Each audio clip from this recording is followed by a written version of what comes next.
All right, welcome back to Spearfactor. Today's guest is Nick Anastasia from the islands of Hawaii. He is Mr. Team Sea Monkeys. You've probably seen him on Instagram. So, Nick, anyways, welcome to the show. How are things in Hawaii? Good, bro. Thanks for having me on, Brett. It's been a minute since I've seen you. I know. I Yeah. think so. We were talking a little bit earlier. I think when I first met you was at the August tournament. I Yeah, think dude. That was that that was was kind a of a funny gnarly one. story. Yeah. Yeah. Okay, so let's talk about that because I remember, the blue water meet and I think being of the competitive nature anyways, I remember like we know where the tuna were and they were like fucking 90 miles from the port.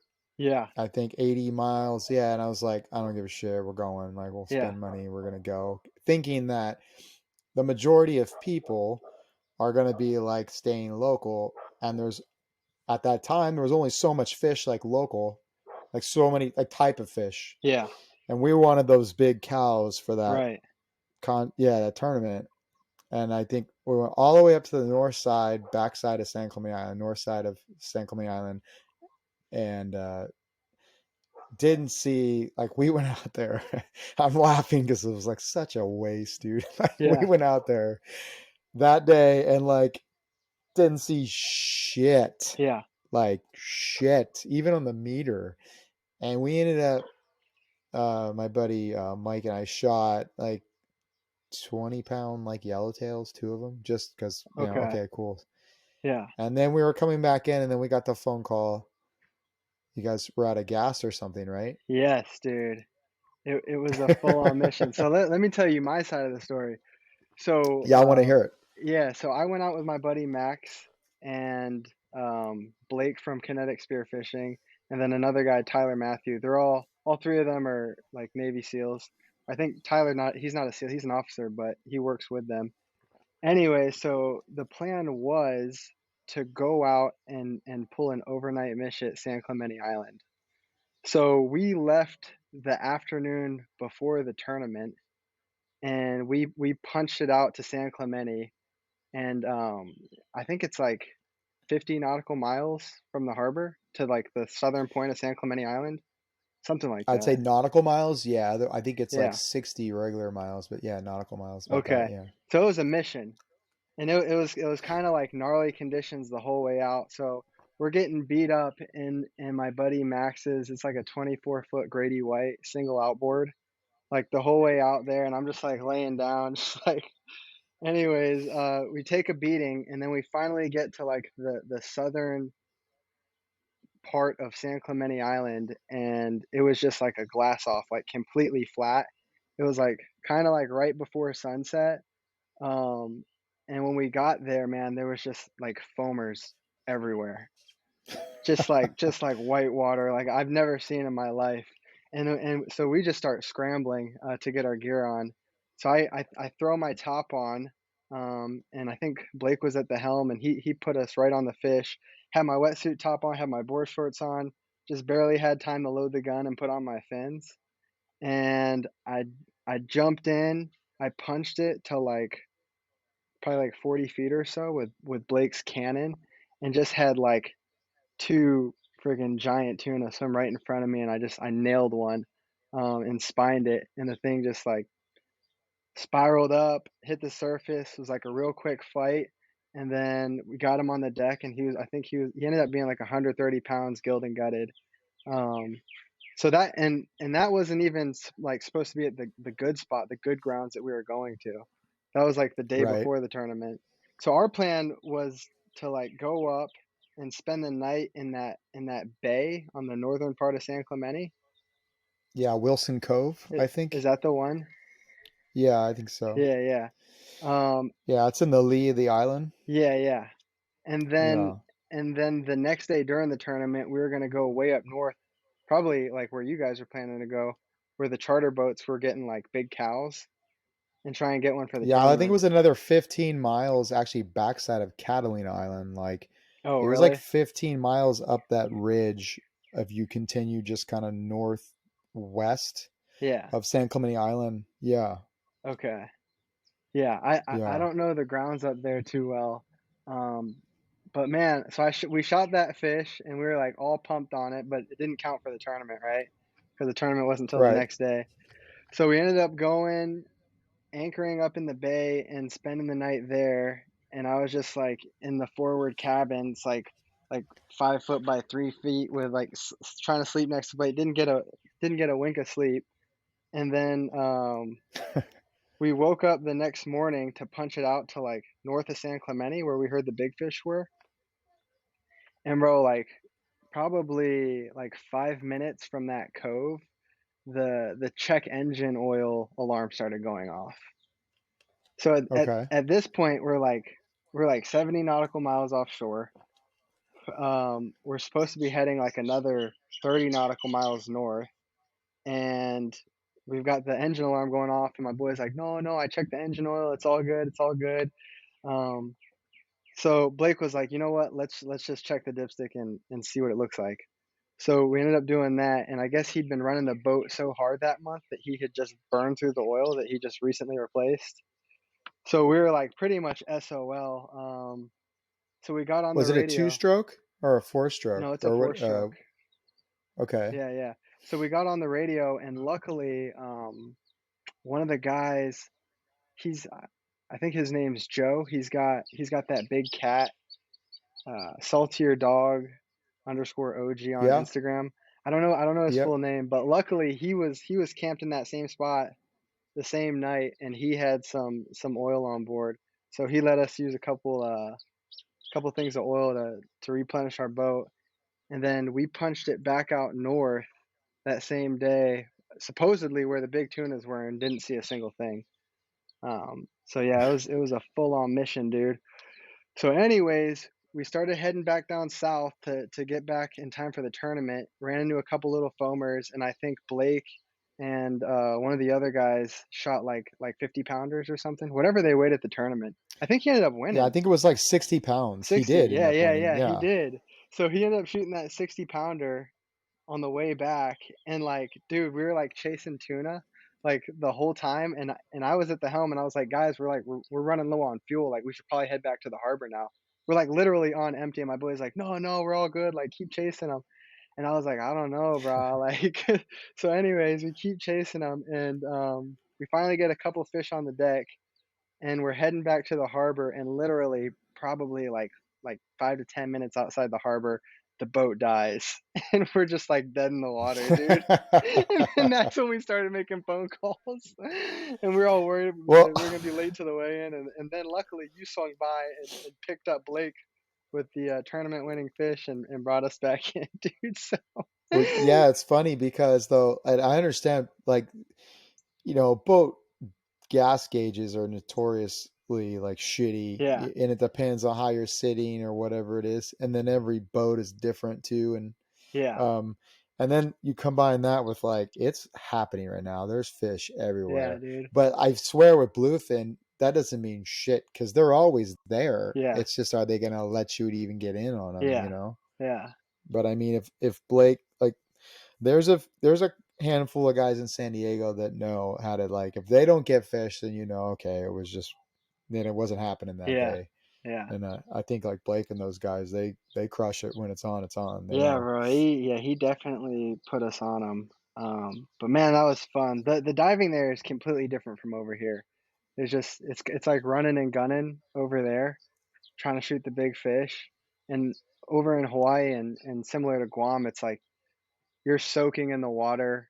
You're swimming around. It's like an active hunt, you know, you're constantly like in the water. Right. Whereas over there, it's like you jump out the boat and you dive on a giant school of tuna. But it's really cool over there, man. Like so much biomass, so much fish. Yeah. Yeah, it's a trip. It's funny because actually, that's just bluefin Yeah. like hunting. Yeah. It's really like the worst kind of hunt. It's not enjoyable. It's like a football game where compared to like when you're actually like spearfishing Yeah. for reef or just anything anywhere else, it's like breathe up, relax, meditate, Yeah. or whatever it is. And then there it's like, go now, Yeah. now, go. And you're like boats flying and all this stuff. And you got like five other boats closing in on the, you got to get your like, Yeah. and people don't understand it, especially the first time you go, because it's like, no, dude, you should have your shit on. Your guns are loaded on the boat. Let's Oh, go. 100%. And Yeah. yeah, and in a lot of ways, it's like, oh, this is all completely wrong. Like it feels like that, you Yeah. know? Yeah. And yeah, it's an adventure for a lot of people. It's funny though, because as much as it's like a drug. It's really like a drug because it's like you never know. The drop could put you on a 300 pound, you know, could Yeah. put you on a 300 pound tuna. Yeah. I mean, they're there. Right. So every day is different when you go offshore. There's pelagics everywhere, and you Yeah. could get. Yeah, it's just It's it's pretty it's awesome. yeah, it's awesome. It was definitely a change from diving in Hawaii though. Like just 'cause that water is it's so deep and it's got like that green tinge to it. And it was just I was like, "Dude, like, I feel like a mako is just gonna swim up and mop me right now." Like, and Blake was showing me some footage of some makos that were, like, eating his bluefin tuna and stuff. I was like, "Yeah, this place is gnarly." Big mako, big Yeah, white, and like, uh, it was overcast that day too. I remember yeah, it was like pretty. It got nice in the evening, in the afternoon, but it was pretty crappy in the morning. I remember. yeah, And you know how it was when you got just past that cove. When you left the cove at the end of the island, you got like you're out of the island shadow right, and you're exposed to the raw, just like Hawaii. You're so far out, you're exposed to the raw swell, yeah, and yeah, it's gnarly. yeah. So Nick, let's say I remember you shot your. Tell us about your big yellowfin that you blasted when you got Oh, that. the one that yeah, I shot I think it was a couple of years ago now. I think it was the first one. Yeah, it was a couple years ago. Yeah, yeah. Yeah, Shoot, man, that was kinda dog shit. It was, like, right place, right time. Was diving with my buddy Connor, off his, like, 17-foot Livingston, and that whole season, we were just, like, every weekend, we were on the fads off Kona side. And one weekend, it was, like, perfect conditions, full moon in August, which is, like, prime time for ahi over here. And we right. were down south at some fad, and I jumped in, and we were chumming, and there was just like hundreds of little rat yellows coming up in the chum, right? And like a couple oceanic white tips and stuff. Um, but like more rat yellowtails than I've ever seen in my life. But that's not really like an indicator that there's a big fish around. So I was just down there trying to shoot like one of the rats, and I'm like coming up from a drop, and I remember seeing like 200 plus like ahis just like cruising on the surface.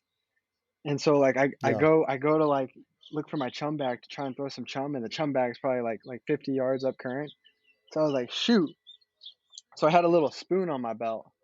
So I pulled the spoon out, whipped the spoon, and like by some miracle, the ahi just like came around to come check out the spoon. I dropped down and like plugged him. The slip tip barely went into him, and the thing just took off. And yeah, my buddy Connor, he just boosted the float up from the boat, and we got him up, put in a backup shot, and secured it. But yeah, he ended up going like 140 pounds. Big fish. Yeah. So Is for Hawaii now standards? I mean, that's a solid yellow. yeah, I mean, on the spear especially. yeah, Yeah, yeah. right. I just remember like I remember the thing that I remember about that was the slip tip that barely Yeah, engaged. yeah. The good thing about ahis is that like once you get that slip tip in there, man, like their skin is it's pretty thick. Yeah, it's like shark skin. It's not like an ono where it'll tear out. Like if you can get the shot into it, um, then you're pretty much on. I've shot a handful of ahis in like the 50 to 100 pound range where the slip tip was just barely in them, and like landed them. So yeah. You know, it's not they're not like And doggies where they run into the reef, right? They're just like big pelagics. They'll bottom your float out, and if you shoot a big enough one, like it might take your whole setup. Um, which is actually what happened recently on a shore dive. I went out with one of my buddies Arlo over here, and we were diving off the east side of Big Island. And it's man, it's like really untouched over there, super wild. But the conditions are always pretty gnarly, like just because it's the windward side of the island and it gets the trades and stuff. But it's super fishy over there. So we ended up swimming out, um, and we swam out to like I don't know, probably like the 40, 50 fathom. And we're chumming. The current's cranking, right? And I'm just kind of like over it at that point because we had like 5 or 6 sharks below us, like sandbar sharks. And I was just like, man, like the current's yanking, like the swell's up. There's a bunch of sharks. I was like, bro, I'm over this. Um, so, anyways, he's like, let's just do one more drift. So we swam up current and we're chumming, and this big Galapagos shark comes up, and I was like, oh, that's kind of different. Um, haven't seen one of those over here. And like trailing behind the big galop was like I'm gonna conservatively estimate this fish at probably like 180 pounds. It was like a 180-pound ahi. And I immediately dove down, punched it towards the ahi, got a shot off. It hit a like kind of like center mass, little bit behind, like towards the dorsal. And I saw the slip tip engage on the other side, so I knew it was a good shot. I knew the thing was on, right? The fish just takes off like a freight train, and like I'm thinking we got this thing in the bag because the shot was good, right? Because every other ahi before, like as long as the shot made it, like penetrated the fish, I landed it, and I get up to the surface, and I just see my like the Rife 3 atmosphere just rip past me at like 50 miles an hour, just like straight down to the depths.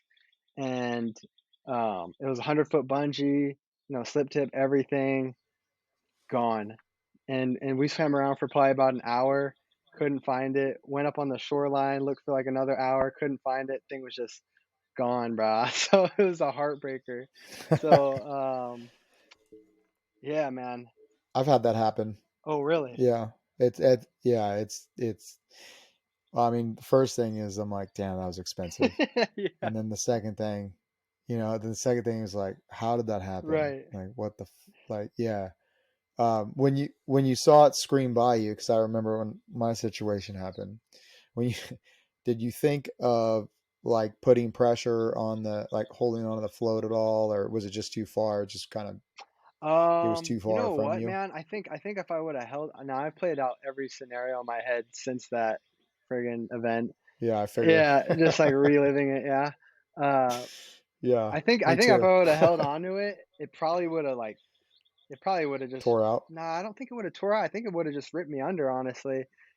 But what we could have done was if my buddy had tagged up to it, I think we might have had a like a good fighting chance at landing them. So I think if you're ever in that scenario, just like if you ever see like if a truly big fish ever rocks up, and this is something that I've discussed with my dive partners. Um, just take a second, you know, ideally decide before the dive, who gets the shot on the giant, and and tag up your buoy to his float, and then have your buddy take a shot on it. So just have that plan set in place before it happens. But yeah, man, I think if I held on to it, probably just would have been like pulled under with the fish. Yeah, Yeah, did you guys both have three atmospheres? yeah, we did.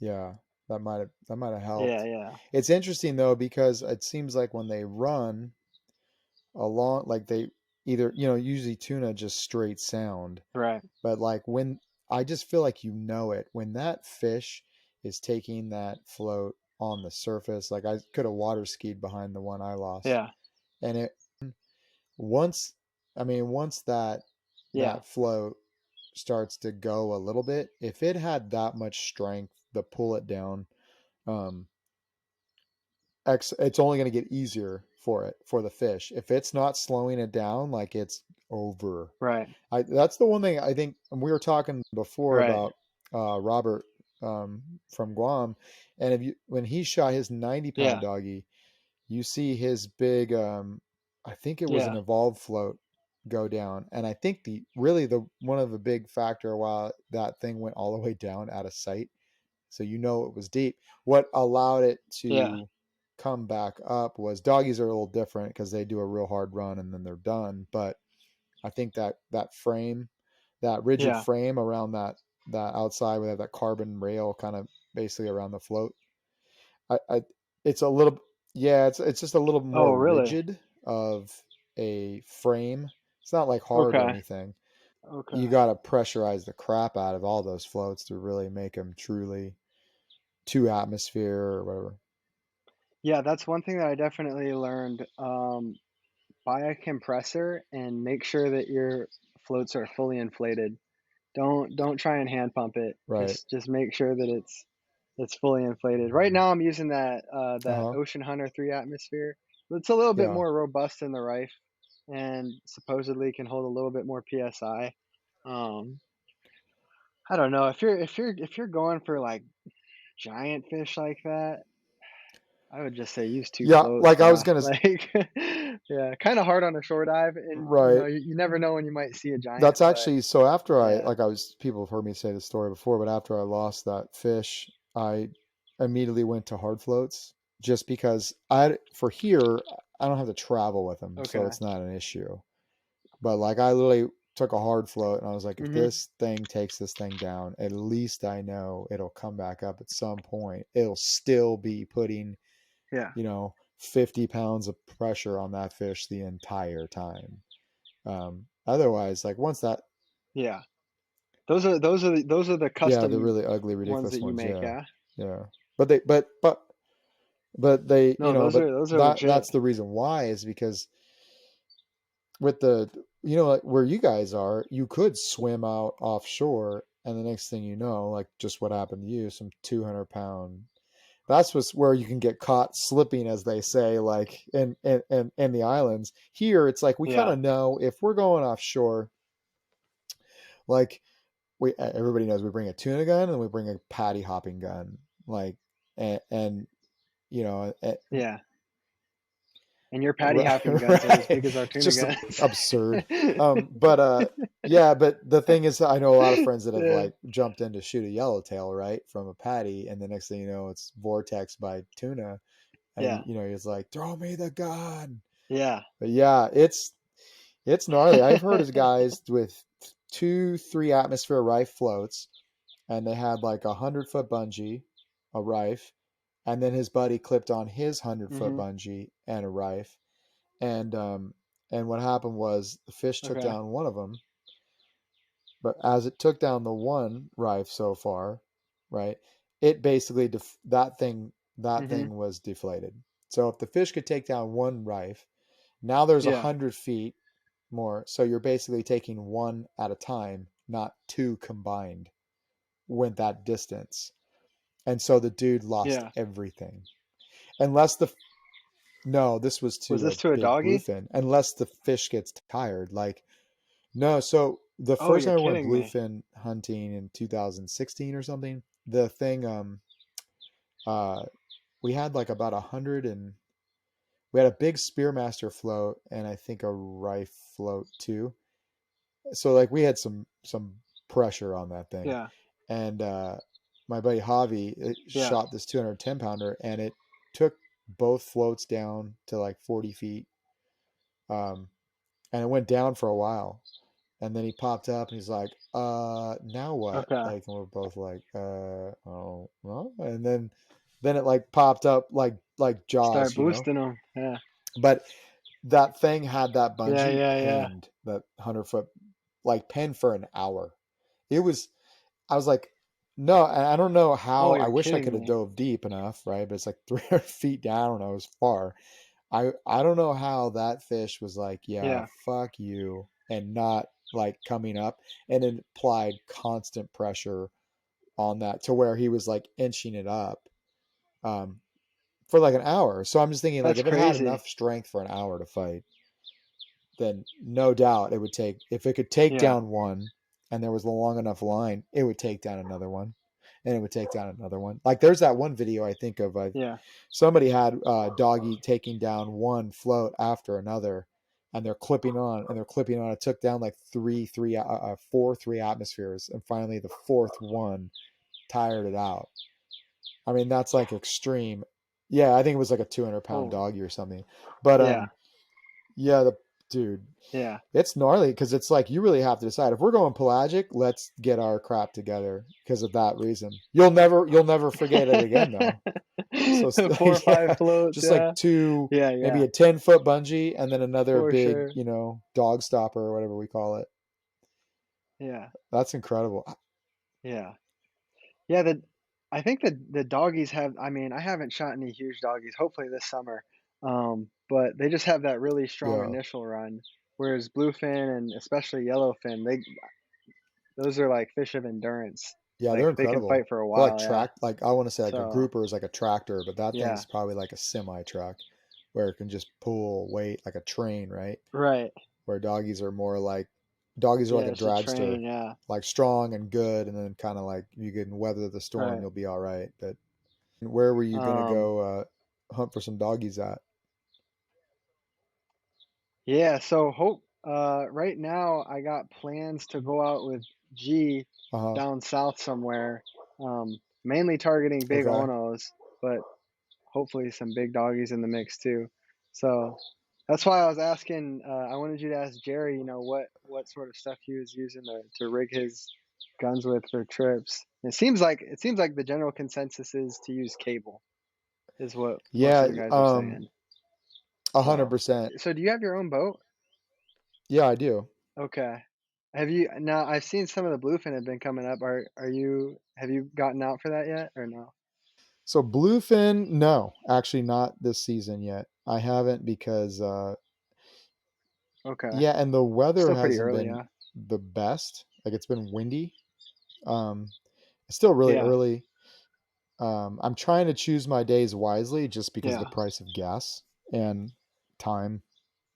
Um because I mean you've been Yeah. here like that whole trip, right? Crazy. That you did. Like that was kind of an extreme case, but if you go 150 miles getting, roughly Bruh.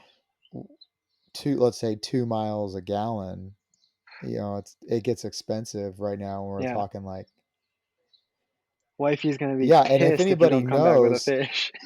you might go out like 10 times and you might get a fish once, that Yeah. shit gets expensive. Yeah. Yeah. So, I believe that. Yeah. Wait till the season heats up a little bit. So one of the questions I did want to ask you, that's like really big in Hawaii is like, do you guys hunt for fish based on moon phase and tides and stuff like that? Is yes. that something that you guys do for So the a couple of bluefin? things. The guys Okay. that are really, I think, okay, there's a couple of things. In the grand scheme of things, bluefin isn't necessarily new to the commercial guys, right? Because they're going long range and going for them. But it is relatively new to Yeah. us general population of going off the coast and shooting big fish and coming back in the same day. But there have been patterns to the guys that Right. operate charters. They start to figure it out, and everybody talks. And my understanding is that during slack Yeah. tide, that's when you start to notice that the fish puddle more. They get a little bit more breezy, like, and they're during slack tide, like During when the when? tide is turning over from high to Oh, low, slack tide. like during that time period. That's like Okay. for spearing Yeah. what I've been told. So um, you can jump in and shoot them. Yeah.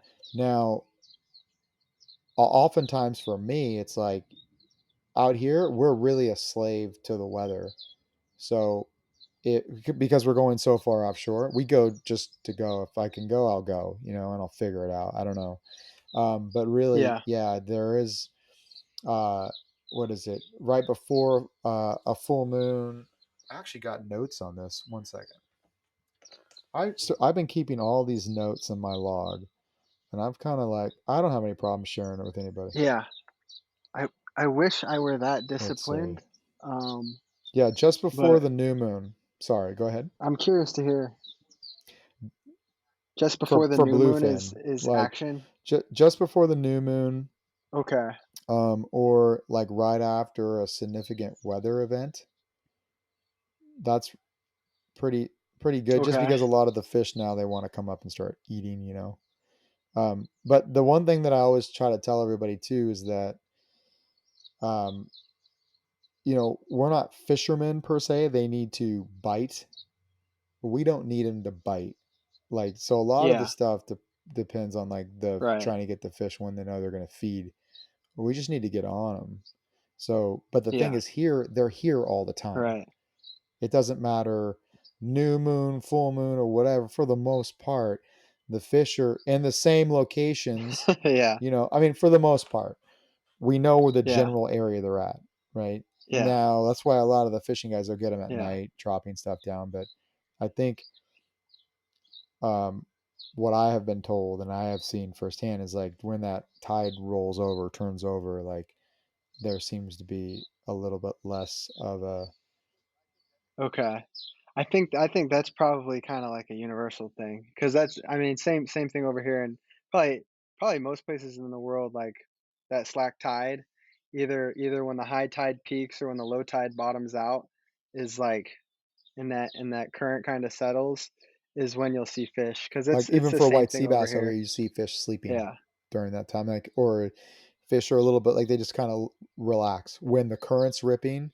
I find like the fish are a little more on the hunt. They're looking for, they're trying to work the bait, so they're a little more energetic, I guess you could say, right? Yeah.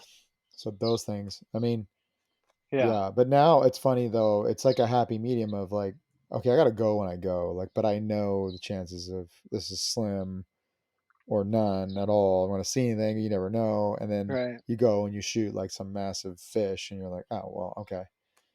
It just really depends, but I definitely have Yeah. seen patterns with that stuff. New moon, even Okay. yeah, I think like right before the new New moon. moon, and then right before like that tide changeover, they seem to be a little bit more chill, I guess Yep. you could say. Yeah. Yeah. Okay. Yeah. So I try I mean, I haven't documented much. I do know that I've consistently gotten skunked on the new moon, but I know guys that have shot big fish on the new moon. I think over here, probably like between first quarter and the full moon is is action. But it really just depends on like there's so many variables that could go into it, like Right. obviously like the time of year and whether or not there had been like a recent rain or something that dirtied up the The, water. the Um, so yeah, no, I was just curious if you guys were sort of tracking that because I asked my buddy and he was like, I don't know, we're going like, and that's probably the best mentality to have because I mean you can't shoot fish unless you're in the water, right, and right? then the other So thing to that is yeah, like you're either gonna how are you gonna know if you don't fail along the way, or like I just know consistently I'm going during these events I don't see shit. Okay, well I know now yeah, better, but I like for quarter moon, the good thing with a quarter moon that I say depends on where you're hunting. Um in places like Mexico, where visibility sometimes can be total garbage, especially if there's wind. I like a yeah. quarter moon because the tides are so significant. It'll be like an 18-foot tide swing. And quarter moon, yeah, quarter moon, Oh, there's really? not that much tide swing. So the water is settling. So you have better visibility. That's like not something you might have an issue there, obviously in Ah, Hawaii.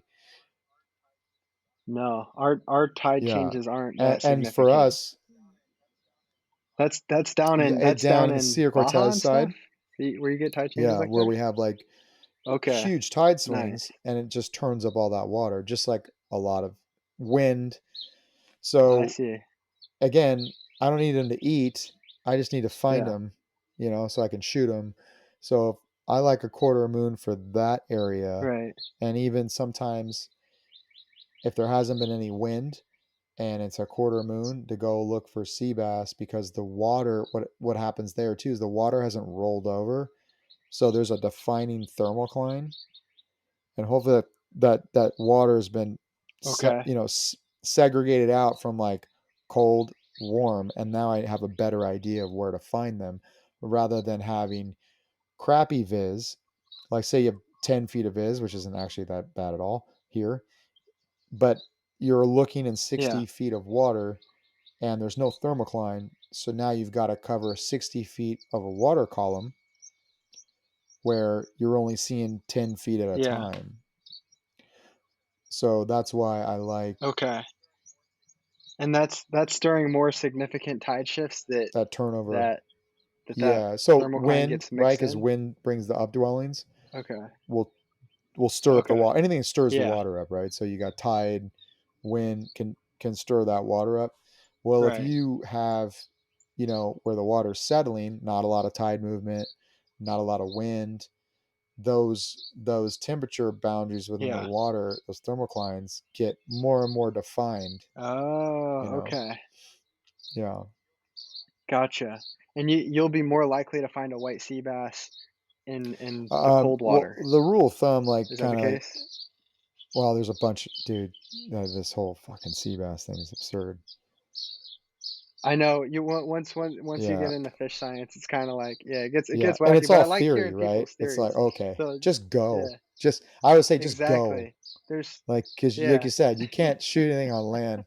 If I were to like, but it is nice to use your time yeah, wisely. But my theory is like, so if the current's really high, yeah, typically the sea bass will be deeper. yeah. But if the current is low, they're Okay. higher. However, the other side is everything I've been taught is that the white sea bass like to hang out right above the thermocline or right around the thermocline. So, say you have a Oh, thermocline okay. I at got you. 10 feet, and you got a thermocline Yeah. at 10 feet, and you've got 15 feet of visibility. Like, ideally, you don't even have to dive Right. because you can see it, I got you you. know. I see what you're saying. So there's that. Yeah. Um, but Yeah. That's interesting. And I really think it kind of boils down to like where you are in the world. Like I think that might be applicable over there. But I was just talking to one of my uncles who was like, previously a commercial fisherman, and he was basically saying that like, so over here in Hawaii, one example of a similar sort of fishing theory is that so the trades over right, here blow in a prevailing direction, right? And with that wind constantly blowing in a certain direction, that causes that water to move right, in that direction, right? and Which creates those nutrients. upwellings, which brings up the nutrients and the bait fish and the big predatory fish, and and that's when the bite's good is when it's blowing like that. And he was saying that uh, like when the winds become variable and it's like a south wind and it's nice and flat, like in his experience, the fishing will be good for probably like a couple days into that variable wind. But once that like prevailing direction of the water slows down and those upwellings, you Uh know, huh. kind of stop, then it kills the fishing. You see That what I'm makes saying? sense. Yeah, it makes sense. Yeah, so I was like, "Oh, you know what? That's interesting. I hadn't I never thought about, you know, I guess the water in that way." And, We have a situation here like that too. We have like south winds that kill fishing. Like you have northwest, yeah, certain winds. And to be honest with you, I'm not the best at it, but I do know like, oh, that's not good wind. You don't want this and that. I'm like, okay, because it's yeah. crushing the direction of the the nutrients of the bait. It's like, yeah, it's kind of exactly what your uncle is saying. Yeah, Yeah, yeah, yeah. So, I mean, yeah, we like guys, I try and use like the moon phase and the tide to figure out when the fish are going to be there, but I feel like the ocean is just so complex. It's really hard to like determine all the variables that will, are productive for fish. You really just got to go, like you said. And like back when I was like diving like every week, like a couple times a week, Uh-huh. and I wasn't paying attention to any of this stuff, was when I was catching the most fish. So Yeah, it's like, yeah. I completely understand because Yeah, you only need but one dumb it's fish. interesting stuff though. Yeah. Exactly. I know like I've heard for yellowfin, it's like 5 days before Right. the full moon. Yeah, Okay. so Jerry, I've talked to Jerry. I heard Jerry on another podcast, and I was talking to him too, and that's what he says about yellowfin. But the thing is, like exactly what you're saying, my experience too, every reef, every region can be completely different. Like can Right. be.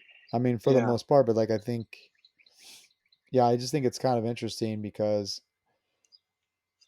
I need more data points. I do know when we were looking for a dog tooth, um, we were getting ready the night before because there was a low going high or yeah, low going high, full moon, May, um, and it was like everybody was having a rigging party. And then I happened to look on Instagram, and it seemed like the other part of the world was all doing the exact same thing. Like, Yeah, and I dude. noticed actually Brandon Wallers had posted something. And he goes, "Oh, good luck." Yeah. And I was laughing because I was like, "Oh, we're doing the exact same shit." Okay, so everybody's kind of on the Yeah. same page. I mean, he's in kind of a similar area of Right. the world that we were in, but I was like, "Okay, so there's Yeah. something to this then if we're all, and I did notice Yeah. that there's seasons, right? Like so there is seasons. So that's a big deal. Yeah. Um, And the seasons will vary depending on the part of the world. right. Yeah.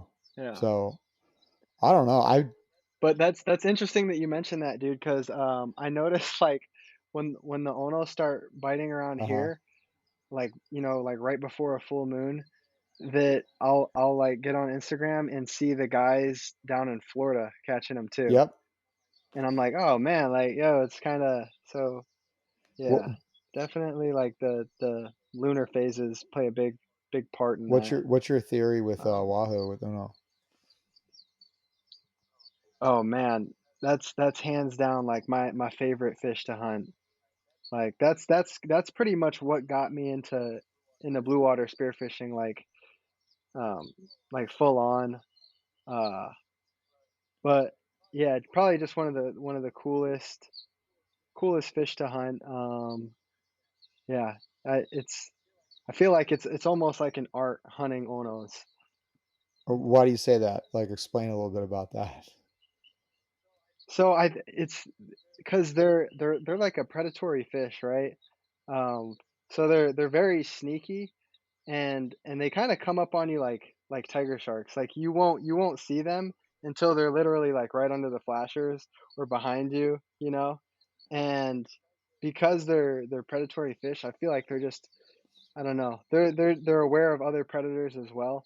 And I think like you know, a big part in hunting them is just, I don't know, like presenting yourself in a way that isn't predatory. And I think yeah. Have you shot any Onos in Guam? So I've seen a bunch, and Okay, we're yeah. not friends, I guess. We have like Uno's and I. Yeah, so they're they can be a hard fish to shoot, yeah, Well, one for thing I'll sure. say is I shot this one. Well, I attempted to shoot this one. It was so they're not. They don't seem to get very. I mean, there are some. My buddies have gotten like 50 pounders, but they don't typically Yeah, see like big ones in Guam. But I know exactly what you're talking about, where it's like you flinch, and they're there, and they're like, it's yep. just weird. They just like show up, and then it's like, It's literally when you're rolling up your flashers to get back on the boat to go to a different spot, that's when they show up, yeah. you know? I mean, Like, everyone it's I've seen just, is like, whoa, yeah, whoa, how did you get within 5 feet of me and I didn't notice it? Now I have to pretend like I don't really care about you in order to get yeah, yeah, like the gun up, and they're kind of like a little bit weary, you know. I yeah, mean, I yeah. shot at this thing and it hit it just north and it knocked it over. It like actually like knocked it Okay. over, and like the shaft, it just like basically knocked it on its side. I hit it just in the Oh, yeah, really? I must have been right at the I base. think I've done that a couple And times. so the Yeah. next time one came around same day, I like, "Oh, I'm gonna aim a little lower," and it shot right underneath it. And I was like, "Okay, I give up, dude." Oh, dude. See, Those are the only times I've that's seen when them. yeah, once you start making compensations to your Yeah. shot, pal already, you gotta swap out the gun. Yeah. Um, And it really but yeah. I've Go ahead. yeah, I've shot like a handful of Onos, and to anyone that's listening, and even yourself, when you go back to Guam to try and shoot them, um, I know that like supposedly they vary in behavior in different parts of the world. I think in Hawaii they're probably a fair bit more skittish because just because there's so much fishing pressure over here. Um, but I mean, I pretty much use like the same technique for any Ono that I see, and that's basically so the scenario will be like you'll be diving out blue water, you'll have your flashers down, you'll be chumming, and then an Ono will come out of nowhere, right? And then you can sort of like gauge based on the way that the fish is swimming, like how tame it is. So like sometimes they'll come in out wide, right? And they'll be far out and they'll just sort of be eyeing you. And in those scenarios, like it's probably more of a skittish fish. And then other times they'll come like directly up to the flashers and they'll be doing like tight turns and they'll like even be eating the chum. And if they're swimming like that, you know that they're tame and they'll probably be a little bit more forgiving on how you dive on them. But in any scenario, what I do is as soon as you see one, you kind of got to react quickly because sometimes they're just in and out. So you'll just drop slowly, don't make a big commotion, and then just try and intersect their path. So basically, you just want to fall onto them without without swimming directly at them, and just try and intersect and meet them where they're swimming, right? Uh, and just yeah, don't be finning too crazy, and then they're such a curious fish that they'll notice you, and what they'll likely do is just come directly broadside and check you out, and then once you're locked onto them and they know you're a predator, they'll start swimming away, and then that's when you want to take your shot as they're kind of quartering away, and like that's how I land like 100% of my onos, man, and yeah, it works. So some guys say like drop down and swim the opposite direction. I don't know if I really buy that. I mean, I think it can work, like it can turn around a fish that's not curious at all if you do that. But I would say in most scenarios, you just kind of want to intersect them, right? So yeah, that's like Ono hunting 101 right Well, I know there. Uh, Jerry also was saying that if you throw a flasher or a bait or chum oh and you yeah, sprint to that bait and chum, the wahoo, being a predator, is kind of like competition to get that thing, and it'll zoom to it, right. and you meet it there and hit it. Yeah, Yeah, yeah, 100%. Always bring throw flashers if you're going for Onos. They love those. yeah, Yeah, yeah. It's yeah. They can't resist coming back to check them out. Um, what's the biggest one you've shot? The biggest one I've shot was like 52 Uh huh. pounds, which is good size for Yeah. Hawaii. Like on average, you'll see they probably range from like 15 to 30 pounds in Hawaii. So I would say anything over 40 pounds is like a really good Ono. And then I mean, some guys get you know they get big ones. I think the state record out here is probably like a little over 100 Oh pounds, wow. something like that. Yeah. Yeah, yeah. Yeah. Geez, that's a big fish. What's the biggest one you've seen? Have you seen Yeah. any like monsters? Probably I don't know, maybe not too much bigger, maybe like 60 pounds or so. Yeah. Yeah, haven't seen too many huge ones. Hopefully this summer when I go out with G, we're gonna see some big ones. Going to some of the same islands where John Pengelly shot his record. I So know. Are you going with Gerard? yeah, Yeah. so I told him I was like, hey man, like I'm trying to break John's record. And he was like, "Yep, everybody tells me that." And I was like, "Nah, like if I see one, he's going down." Like, so How did you yeah. link up with him? You just messaged him? Dude, it's no, it's funny. I actually know his like little nephew through Uh-huh. Instagram, and we were planning on going on a trip together with G. But then he had school and stuff, so he couldn't make it. Uh, but we kept the dates, so me and my dad are gonna go later this summer. So hopefully Cool. it's action. Yeah. Yeah, That's gonna be an adventure because that same one, John shot that big doggy and the wahoo. Same yeah, trip, 2 world records. crazy man. Just Yeah, yeah.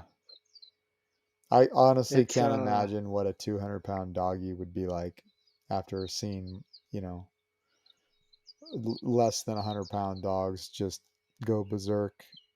I mean, it was yeah, humbling. yeah, Yeah.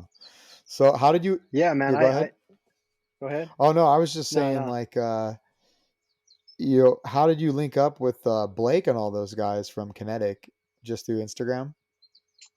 You know what's funny? My buddy Max, who's a SEAL, Uh-huh.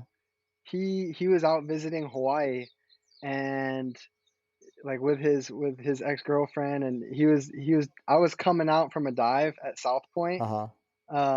And he was like down there. He's a diver, right? And he knew about South Point, but he'd never dove it.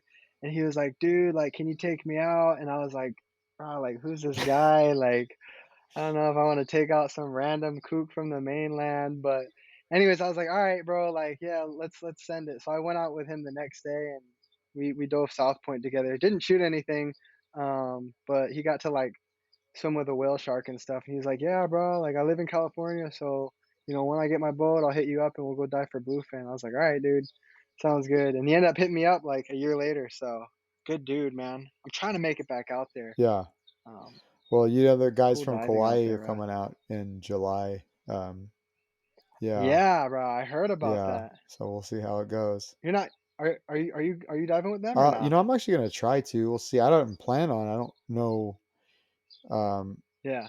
well, I just definitely told them because they're gonna be right by my house, and I was like, they Yeah, they okay. chartered a boat, but the thing was, then I told them I would just gonna before I was gonna take them out, because I don't. I mean, let's go. I don't care, you know. But the partner, my boat partner, he wants to sell the boat, so I wasn't gonna, you know, whatever. I thought the boat would be sold. I didn't know like all this economy and everything else was gonna take a shit. So like the Yeah, boat's sitting there, hasn't sold yet. So you know, if yeah. we'll see when they get here. But yeah, I'd love just to go. I don't even care if I go out in deckhand or whatever. Just I don't need to get in the Bro, water. I'm gonna fly out with you guys. I just I'm about to fly those out. guys are Yeah, I great. know Al just got a giant cannon made specifically for the Yes, trip, and it looks pretty yeah, from sick. David. Yeah, So, Dave. Yeah. yeah, yeah. He was like, "Bro, I hope I can load the thing." I was like, "You better, bro." Uh, Yeah. if not, dude, I'll come out there and caddy for him. Just Oh, I've load done spear that. Yeah, guns. especially being taller. Like I'm all time Yeah. tuna gun loader. You know. Yeah. What Dude, is? I'm not gonna lie, like, I was like, "Yo, how can you be worried about loading a gun?" That's, like, not even something I think about. But when I was loading those big old kinetic spear guns, bro, it's like a full-on workout getting, like, all 6 of those bands back, and they got those 14 mil bands stretched at, like, 500%. I was like, "Dude, holy crap." I was legitimately scared to have that thing on the deck just sitting Yeah. there, no safety. The one thing I'll say is it really makes you selective with your fish. Oh, yeah. Because like you're gonna reload that whole friggin' thing, dude. You're So not gonna shoot a rat yellow, no, dude. no. Yeah, it's true though. I mean, like, and I think maybe that kind of shaped me growing always shooting those giant guns because it was like, no, I don't want to deal with this right now. I don't want to deal with this little guy. I don't want to deal with this little guy. I'm waiting for the giant behemoth that swims in front of me to pull the trigger because I'll just wait, you know. I mean, Yeah. whatever.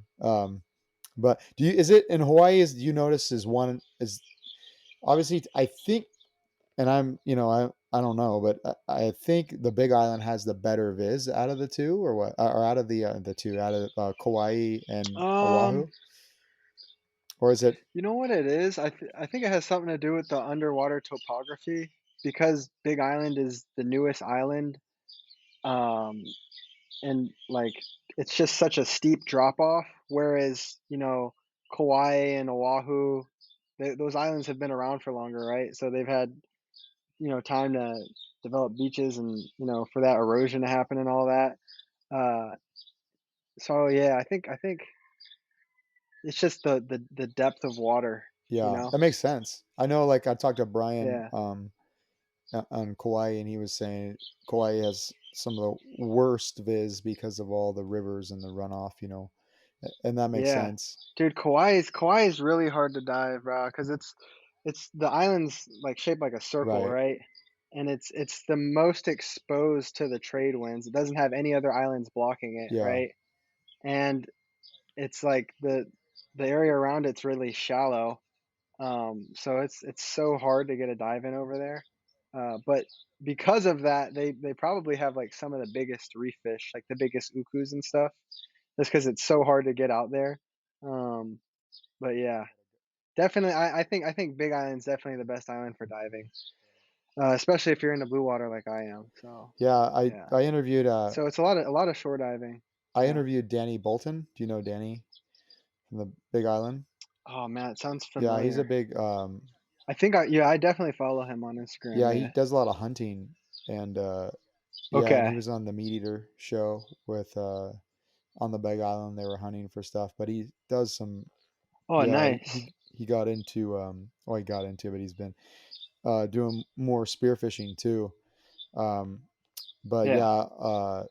yeah, he's out there too. And I just recently, I mean, there's just a huge free diving scene too out there, and I think, like you're saying, because it just drops off, so it's like good clear water Yeah. dive. I mean, Yeah. yeah, that place is like a mecca for free diving. Seems like. Yeah, man. Yeah, we got some excellent dive. I feel like Hawaii probably produces some of the best free divers and spear fishermen just because, you can dive year round over Uh huh. here. And then of course, all the free divers, they're down at two steps and they got access to such deep water over there. Um, yeah, and the fish, like they're kind of few and far between. Like, I mean, you wouldn't really be able to tell on Instagram, but it's it's hard to catch fish over here. They're smart and they're smaller. Um, yeah. We talk about that quite a bit with my friends in Guam, and in that Oh, dude, the what Guam's even harder. yeah, Yeah. it just that whole, what is it, the whole Western Pacific, um it's just so fished out, so you're like, Yeah. There's so much competition, so much pressure. yeah. But I agree, man. It's like I feel like there's, I don't know what it is about Hawaii. Maybe it's like the pride, maybe it's whatever it is, but like, you guys aren't fucking around. Like, I don't know. I mean, the Tahitian divers are gnarly too. I mean, any of these guys where you can dive year round and good Yeah. visibility, and as a whole, Yeah. No, those guys are hammers, bro. yeah, Yeah. like Justin Lee and those It's guys. ridiculous. Yeah, I mean, Yeah. damn, dude.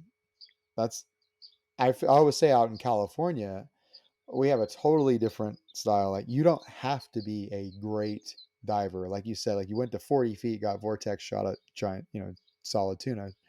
Um, Yeah. and here it's like it's more about trying to manage the conditions with Yeah. the fish and trying to find when those things intersect. You know, Yeah. I think the deepest diving you do here is when you gotta unfoul up your fish on the bottom when it's on a kelp stalk or something, and kelp grows in Yeah. like 60 feet of water, 70 feet of water. So, you know, Yeah. I mean, there's some. Yeah. It's Go ahead. just a different mentality. Like when you these places where you can dive year round, it's like just becomes like a lifestyle. It's not like a sport or even like a hobby. It's just like part of their life. They just go out dive every day. Yeah, So that was actually one of yeah. the things that I loved the most about when I was um, on Guam. Just uh, there's no Yeah. scene. It's just, it is what it is. Like, But yeah, the scenes are very different. yeah, Um it's Southern California is like it's like you got to put stickers all over to let everybody know what you do.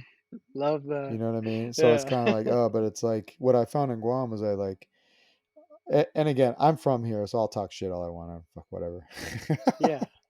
But what I find is Yeah. funny though, when I was in Guam, it was cool. Is like, yeah, dude, everybody here fishes. Like when I asked my friend, he said it best. John, Robert, we were talking about, Buddy. I was like, so when did you Yeah. start spearfishing? He's like, well, I live on an island.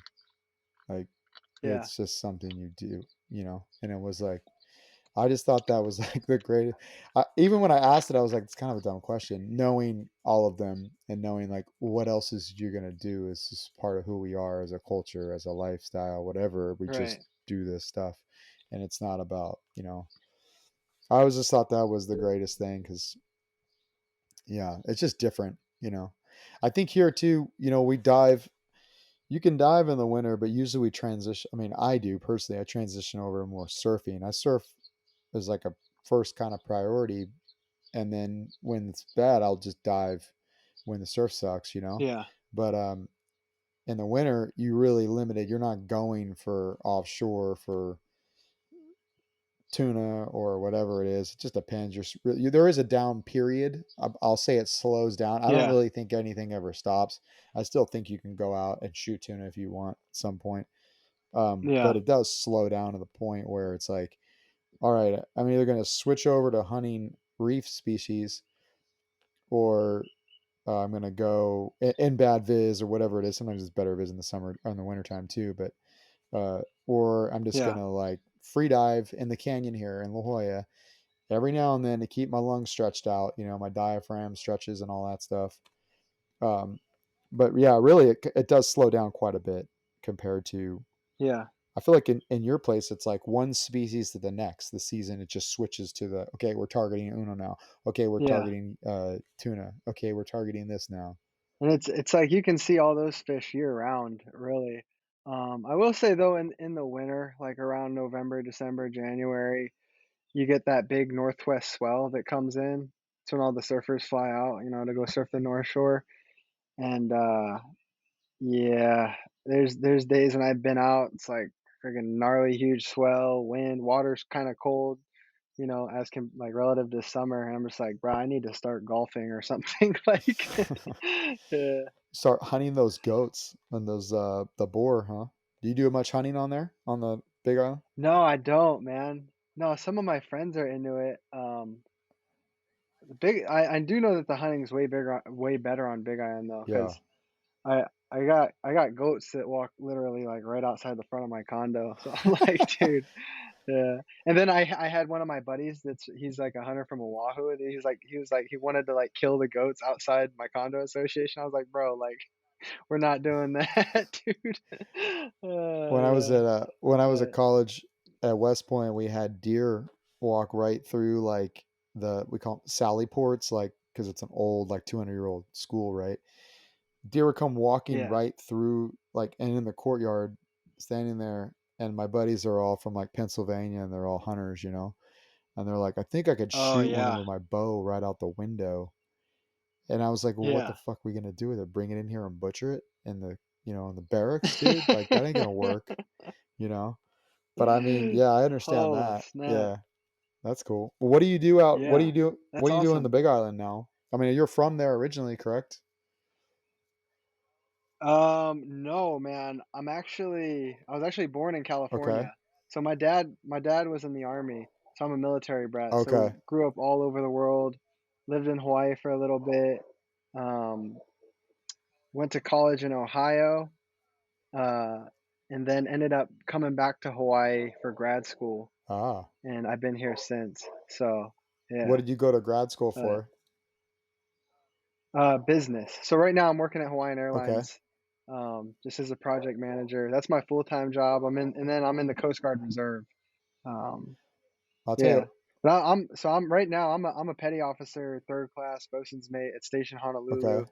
Um, and we just got like four or two 29-foot small boats and um, two 45-foot medium response boats. Yeah. I'm trying to go. I'm trying to go officer right now, so we'll see how that Yeah, I goes. had a friend that was Uh, stationed there, Tim Lay. I don't know if you know him. He's an officer in the Coast Guard. I don't. Yeah, Oh, yeah. okay. But it's a trip though, man. I'll tell you what, the military's um I had recently just wrote about this actually for an interview, and I said someone asked how has the military shaped your spearfishing or influenced your spearfishing or whatever it was.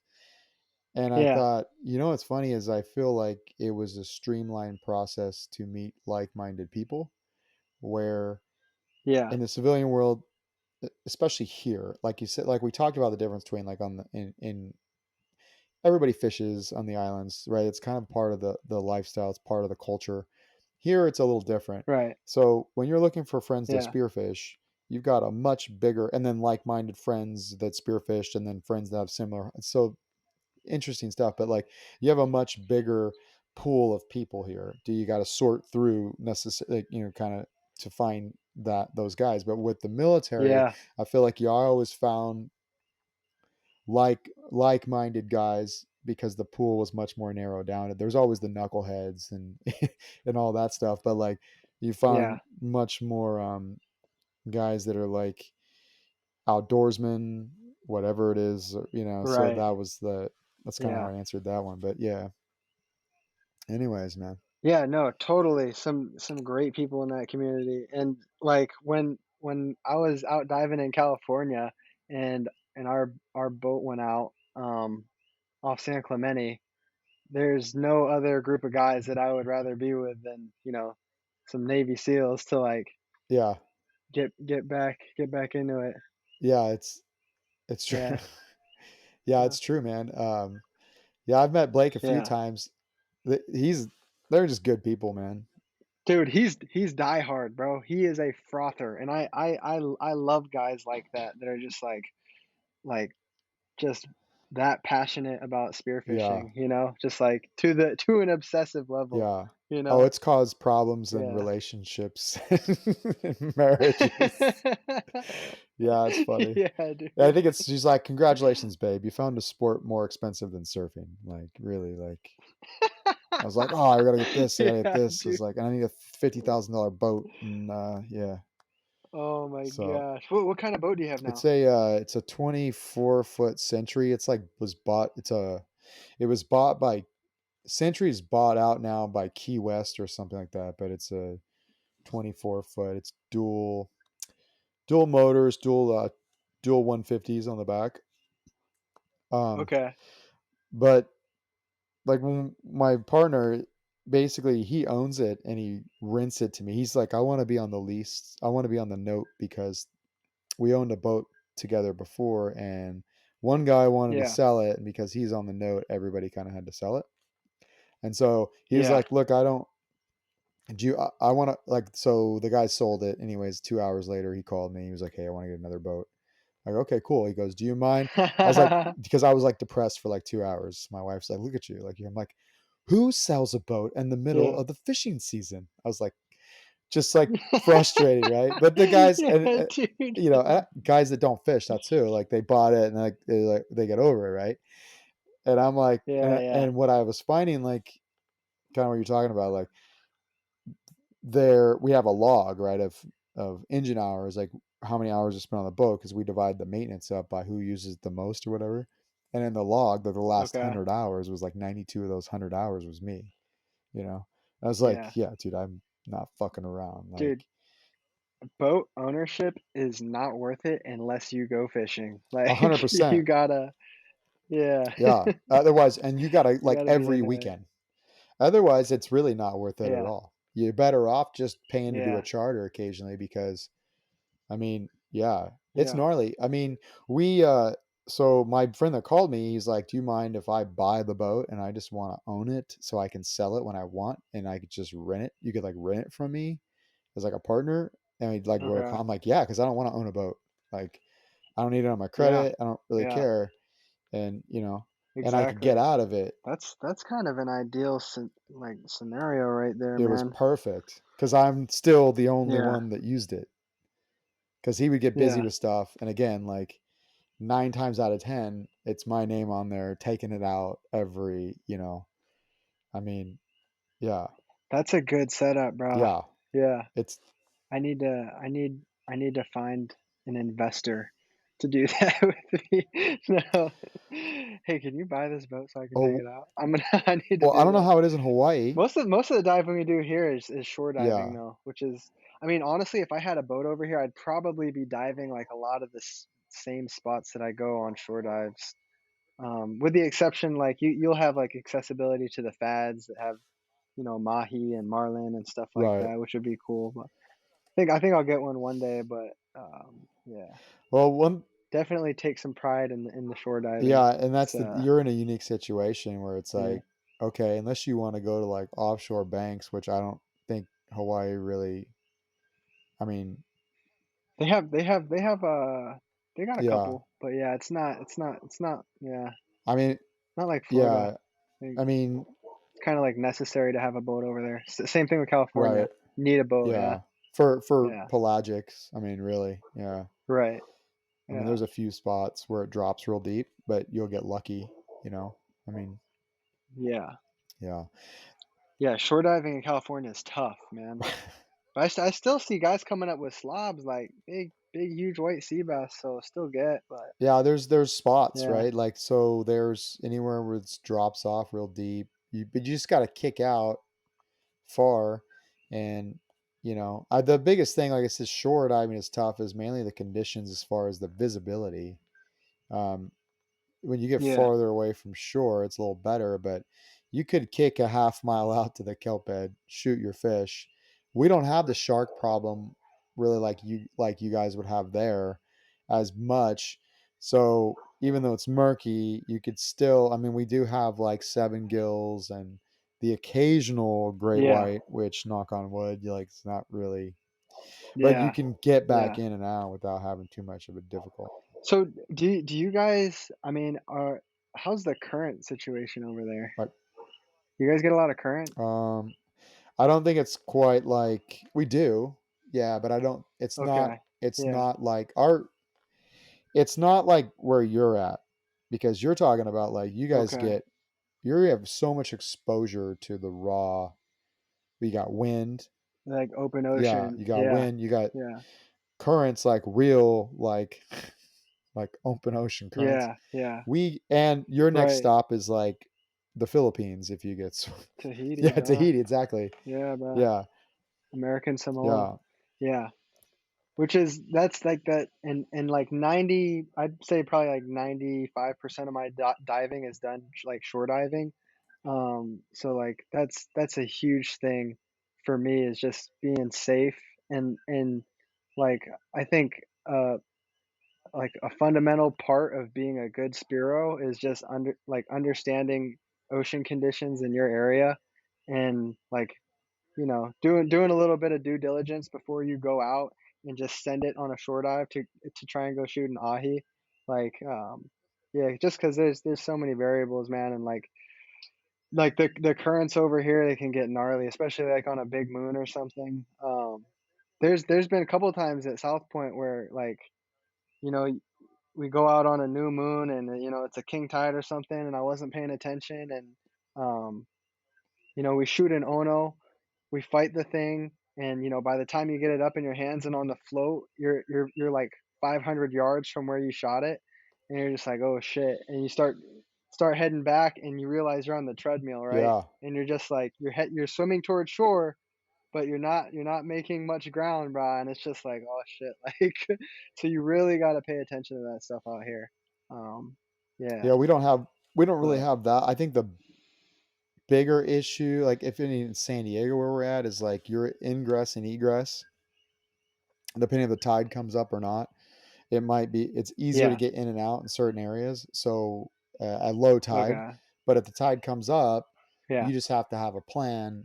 Okay, we're gonna go in here. We go to the beach. We're not gonna try to go here. But like really, it's nothing like that. yeah, We don't just get like swept yeah, offshore like you guys do and bye bye. Like yeah. we're not gonna run That's definitely like a yeah, we're not possibility. going to run on a Yeah. coastline here getting, going lateral with the continent. So, I mean, um I Yeah. mean, you might have to swim a little bit. And just to, yeah, just to any of the younger guys that might be listening or the more inexperienced guys, like the first thing I do when I like rock up to a spot to go shore dive is just sit and just like observe the water for like a good like 5 to 10 minutes, like see what the swell is doing, try and get a gauge on like what the surface is doing, and if see if you can sort of tell like which direction the current's pushing.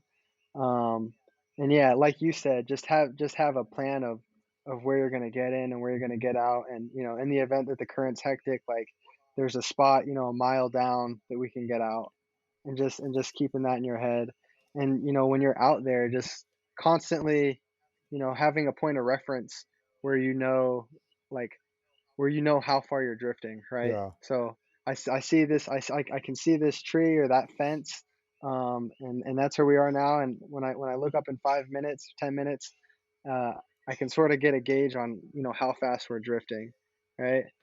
So Yeah, I'd say yeah, also, that's like, that's big be over here. aware of, especially where you're at, because I've seen this firsthand where it's flat and then gone to lunch, come back, Yeah, and it's firing. Like, the swell yeah, just bruh. shows That's up. definitely a thing. Yeah. Yeah. Yeah, definitely like in the wintertime, right? And like it could be like a really long period swell where, there's like a 10-minute lull or something like that. And then, there's been times where like I've been watching the water and it looks good, looks nice and flat. I get suited up, I'm going down on the rocks and brah, it's just bombing. And I'm like, oh my gosh, like well, I'm already suited up. So that's definitely another thing. Yeah, the swell can pick up while you're in there too. So just just using all your like willy weather and whatever you use, like your online apps for reading the weather, just sort of having a general understanding of what the water is doing, uh for that week or whenever you're going diving. Yeah. That's a big thing, bro. Yeah. Those are all good So points, especially in any island place. I mean, I feel like it's yeah. the same, especially Yeah. where it goes from Yeah. 2,000 feet deep up to the surface real quick. Like, you're exposed to the elements. Yeah. Yeah. Right. And I like as I get older, I'm kind of like I'm a lot more conservative in my diving. Like I go out with some young boys, bro, and they're just bombing drops to like 100 feet, and they want to send it out to like the death zone where like the current meets the point and all the actions over there. And I'm just like, bro, like I'm trying to stay in this game for the long run. I'm not. You got to stay within your means, sort of. Yeah. So. That's when a boat's good, Yeah. though, because you can live boat. That way you can kind of Oh, set up yeah. the Yeah. drift and have the boys like drift, have Right. everybody drift right through. Yeah, yeah. So tomorrow morning, I'll be going on a boat dive. One of the uncles here, he's like an old commercial Uh huh. fisherman. He's gonna take me and my buddy Arlo out, and we're gonna go try some like nearshore pinnacles. And man, they're just telling me like some old uncle fishing tales where they're catching like leahy and 10 fathoms of water. I don't know if you know, like a rosy jobfish or a rusty Uh huh. jobfish. Those Yeah. things. Yeah, he said they were catching them. They were literally hooking them in like 60 feet of water. So I was like, bro, like that's hands down like one of my dream fish to shoot. Like of all the fish I could shoot, like a rusty jobfish is probably like at the top of the Yeah. list. So we're gonna go check that out tomorrow. Um, Very cool. yeah, Yeah, I know Leahy's. yeah, Yeah. Is that how you pronounce it? Right? yeah. Leahy. Leahy, Yeah. yeah, yeah. So I know they get them in like South Africa and stuff. Haven't seen them over here. I know of a kid on like Maui that shot one, but it's not a common thing. They're like more like deep water fish, yeah. Uh huh. That's what I've heard Uh, too. I actually uh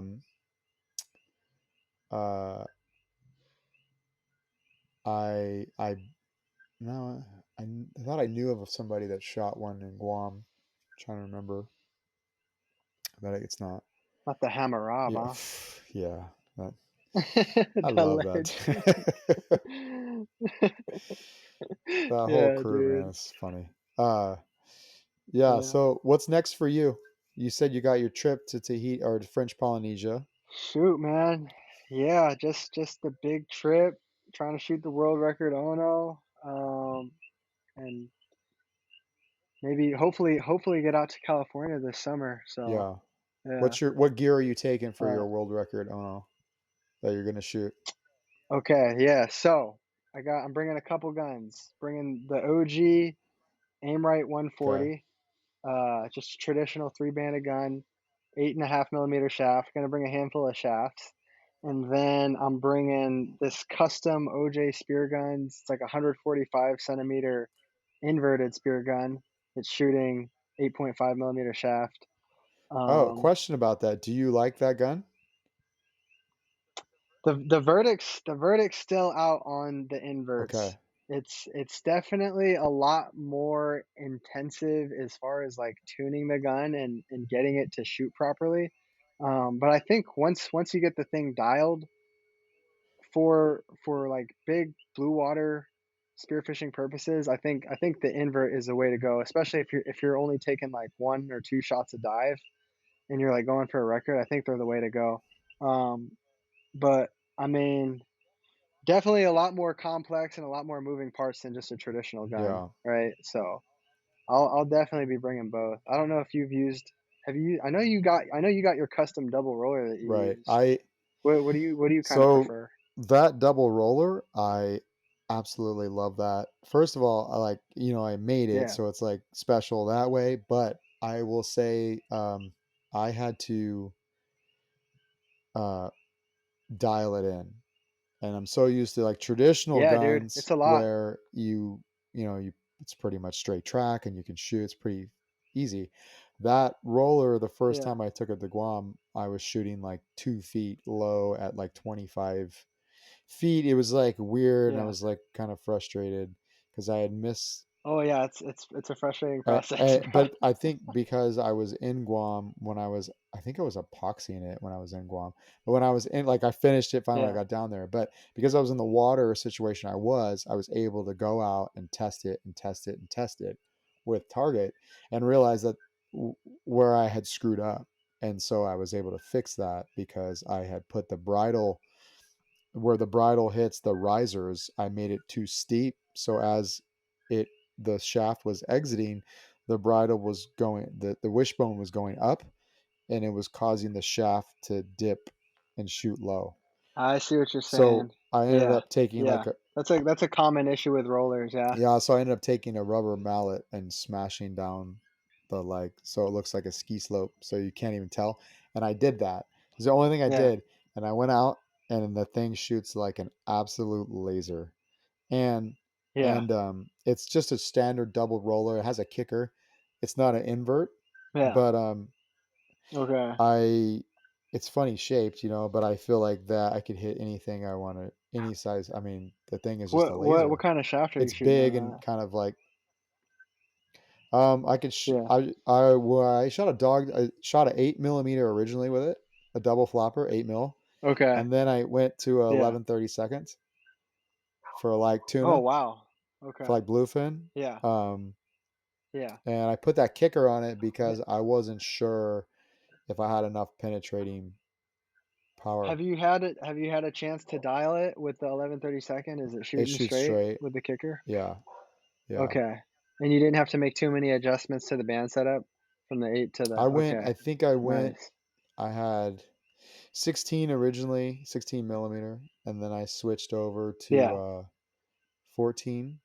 But Yeah. I didn't notice much of a difference, to be fair.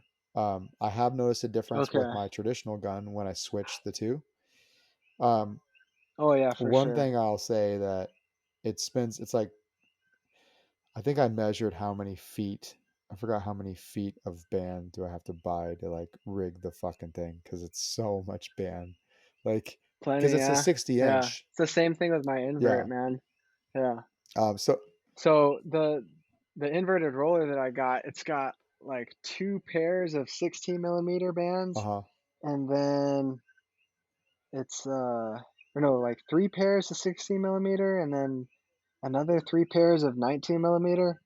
It's a ton of rubber, Yeah. bro. It's And like expensive, I dude. I sort of adjusted, yeah, bro. And they're like I don't like tying bands, No, dude. I've stabbed But myself, dude. It's so yeah, frustrating. Yeah.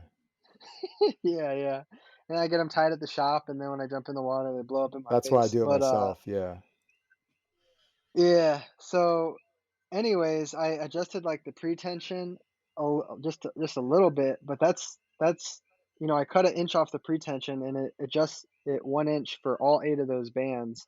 So it was like I had like an 8.5 millimeter shaft, and it was just rocketing out, but it was way too much power. So it was like shooting Uh huh. low. Because the muzzle Anyways, flip, it's a whole thing. I'm still working on it. You know what?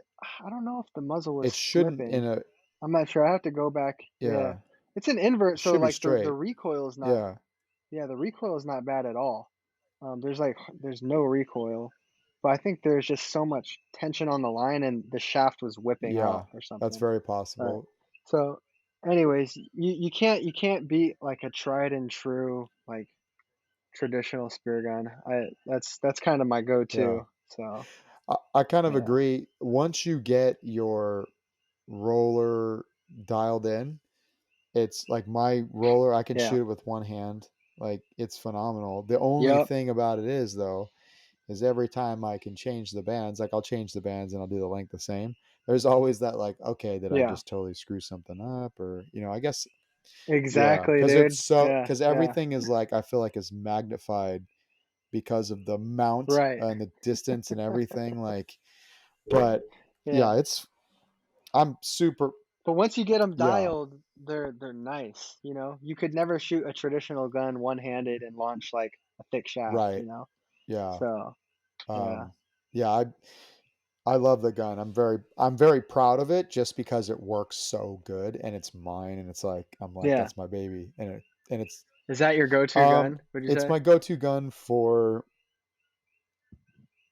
I don't know, I want to say it's pretty friggin' big, dude. So it's like it's my go-to gun for offshore. I'll say that. Yeah, without a doubt. Okay. Yeah. I mean Nice. from a 15-pound yellowtail to a friggin', 100-pound tuna, I'll feel confident. I mean, Yeah. I've shot everything with it. Shot the 70-pound doggy with it. Shot, uh,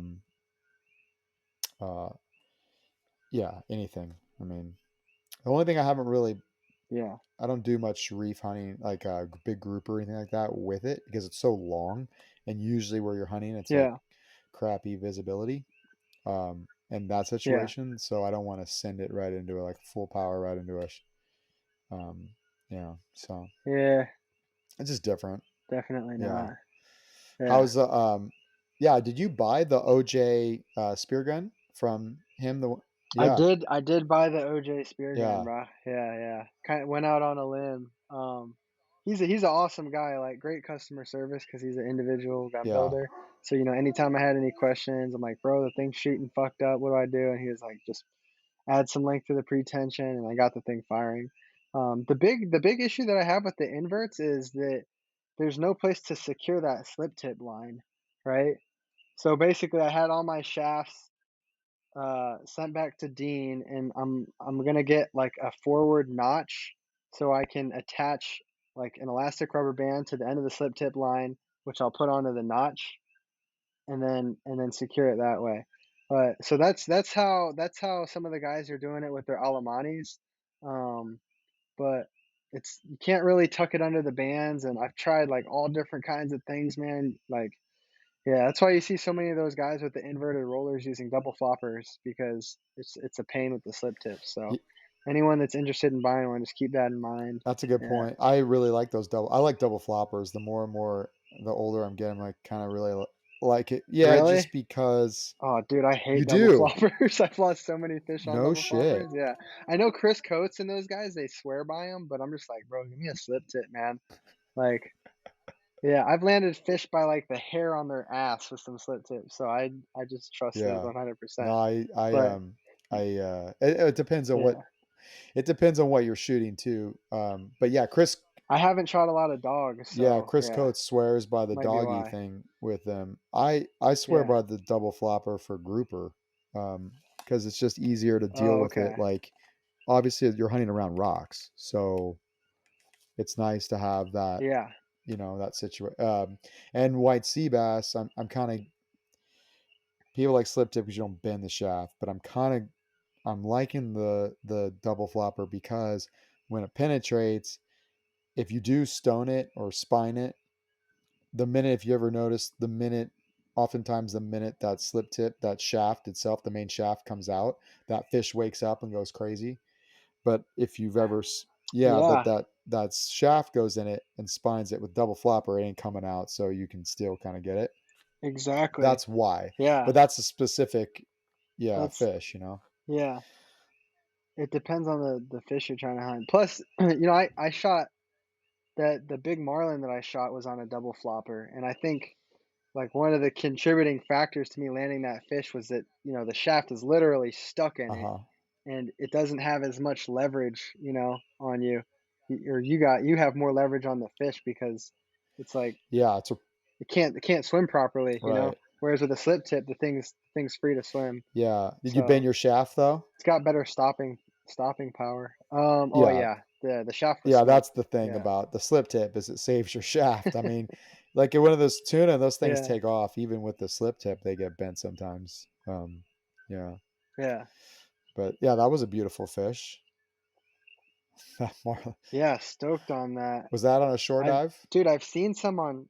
No, no, that was off on my buddy Connor's boat at one of the fads, and I'm really proud of that fish because we didn't get him on like the old bait and switch that you see some of the guys doing, which is really cool. I would love to do that, but the thing it was pretty much like a free swimming marlin, so that's a special fish. Yeah, yeah, yeah. But That looks pretty intense though. yeah, Like get man, bit on a teaser, jump overboard, see him come up, blast him, and game on. I watched Mark Healy. dude, it's hard.